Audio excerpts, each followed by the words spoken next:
Hey guys, welcome back to another video. Today, it is me, Owen from the Rainbow Friends. Today I'll be reacting to Owen's Gametoons. Remember to like, subscribe, let's get right into this video. That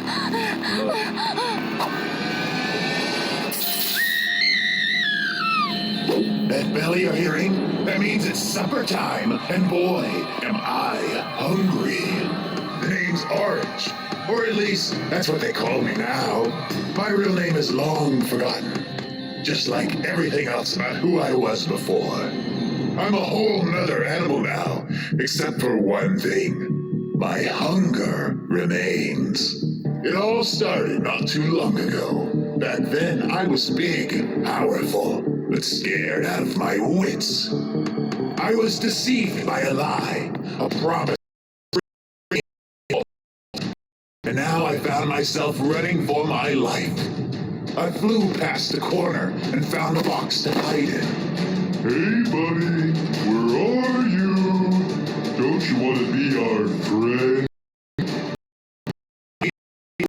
I thought I was scared. Being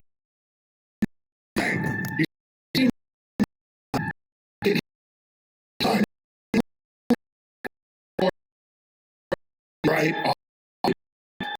Moved the box slowly, careful not to make a sound, but I couldn't see a thing, and I messed up.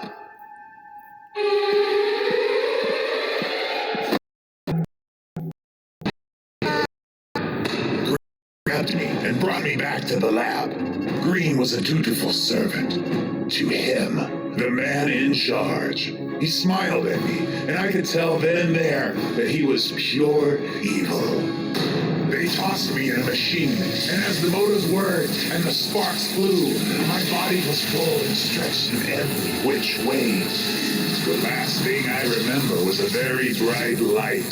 My ears were ringing as my life flashed before my eyes. I thought back to my life on the farm. Kids, dinner's ready. It was a simple life, but there were a lot of mouths to feed besides my own. But we made do, as best as we could. Thing is, when everyone else had cleared their plates, I was left unsatisfied. I was still hungry. Mom was worried about me, but they didn't have the means to indulge my desires. She reminded me that they had animals to feed too. And this gave me an idea. It wasn't dignified, I'll give you that. But I couldn't stop. My dad had caught me, and boy, did he let me have it. So I decided then and there, if I can't eat their food, I could always just eat them. It seemed as though I had gone too far. I didn't understand. I was being self-sufficient. Did they just expect me to sit by a dog bowl and wait for my food to be delivered on some sort of set schedule? Never. My habit had gotten so bad in their eyes that they decided to send me off to boarding school. The first day started off very scary for me. I was worried about being the odd one out. But then I realized I was huge, big, and powerful. This filled me with a sense of pride. At the cafeteria, the lunch lady gave me a meager serving, and I devoured it all in one big old bite. The others thought this was awesome, that I was awesome.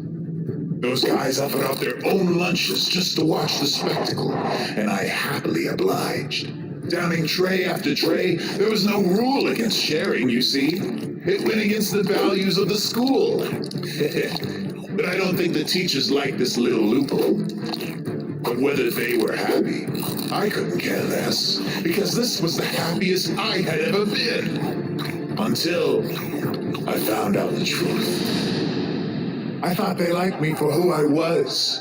Turns out, I was just a sideshow, a freak.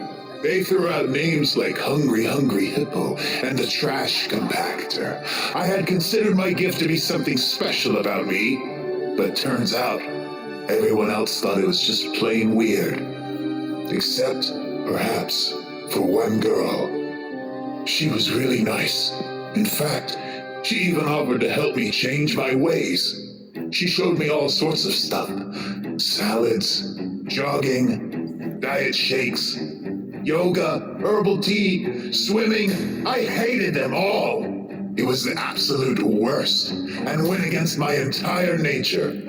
She tried, but I knew deep down that it wasn't me. I made up my mind. If I couldn't become thin like everyone seemed to want me to, then I would get even bigger to spite them all.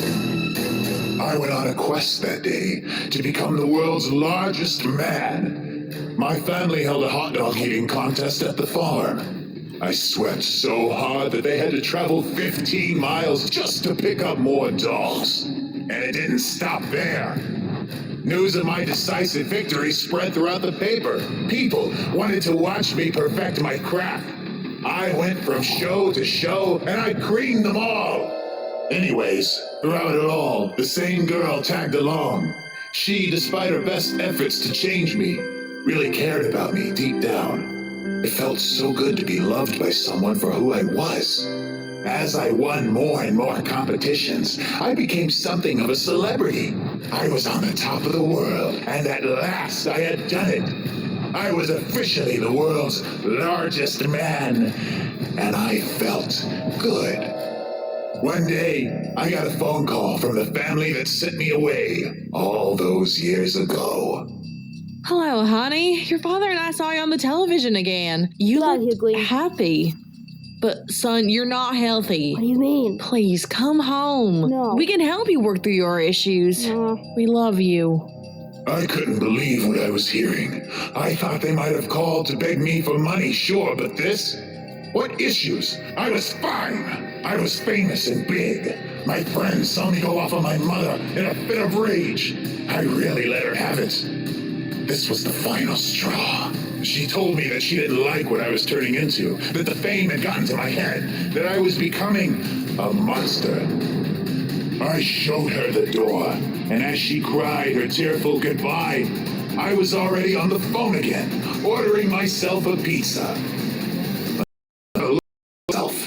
In the mirror, I had become unrecognizable, even to myself. And of course, my only solace was found in more food. More and more, I spiraled out of control. I could only think of her, even as I shoveled more and more food into my mouth. I saw her in my spaghetti. I saw her in my fries. I saw her in my plate, right next to the mashed potatoes and gravy. I even saw her in my low-cal diet soda. This continued on and on until I could no longer enjoy my meals. I was at rock bottom. This all changed when I got one more phone call. Hello, is this the world's largest man? Not anymore. I'm retired. I can't eat like I used to. Nonsense. You just haven't found the right meal yet. Not to worry. I have one to die for. The man on the phone's offer intrigued me, and like the fool I was, I arranged a meeting. I was met with the most lavish meal I'd ever laid eyes on, and it was all you could eat. Thoughts of my lost love faded away as I rekindled my joy of eating. I was in heaven. Something seemed off, though. The two waiters were wearing sheets over their heads, and one of them kept bumping into the table. I thought it must have just been some weird uniform, and maybe it was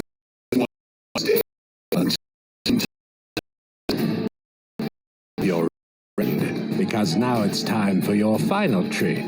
Or should I say, trick.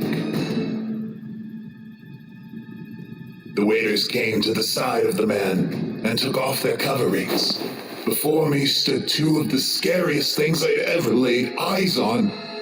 Sure, in another context, they might not have been all that bad, but here, they looked like they were going to eat me. What's happening? Stay away! I ran, and in that moment, I wished I had followed my friend's advice all those years ago.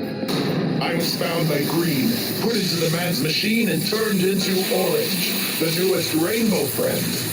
During the transformation, my body rejected the years of mass that I had built up and expunged it, even as my form became narrow and skinny. I was small now, the smallest of the Rainbow Friends. My pride would have been hurt, but all I knew in that moment was that I was hungry, hungrier than I had ever been. After that, they arranged feeding times, and if one were to ever be missed, an alarm would sound, and I would come running for a proper meal. Unfortunately, most people were timely with their supper deliveries. Which brings us to today. One woman has finally forgotten to feed me, and now I'm nearly upon my first prey. I got you now. Please don't. I'm looking for my friend. Please. No, not you. Why did it have to be you? I can't help it. Forgive me.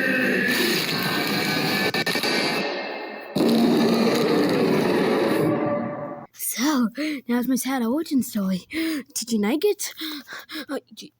You didn't? Orange,